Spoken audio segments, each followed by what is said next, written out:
I should have pulled the full story for this one, but all I have is the bullet points in this story. But this is a big sort of story that popped up into my head. It's actually been out there for about a week or so. But when I saw it, I engaged what's going on and put it out there for you to engage in. You did as I expected. And this is something that deals with our kids and the risk of screens and the deadly things on that one. I have a kid exactly who I'm worried about screen time as well, and just the kids I deal with in college who still are stuck on screens.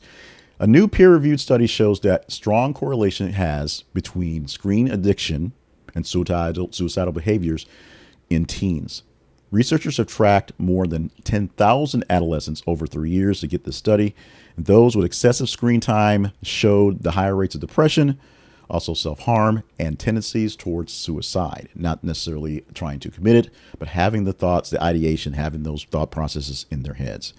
Experts are warning for parents and educators to monitor usage of devices and prioritize mental health interventions. If your kids, if the kids around you, if the people in your general area, whether they are teens or just people in general, are really, really stuck on their phones, really sort of stuck on their screens, really can't get away from what's going on, and they're not doing anything productive, they're not writing, and they're not drawing, and they're not doing anything that's creative, because you could say, well, I use this so I do my things, I do my art here, I do my music here. They're just sort of sucking down information. You need to be careful and check in on them.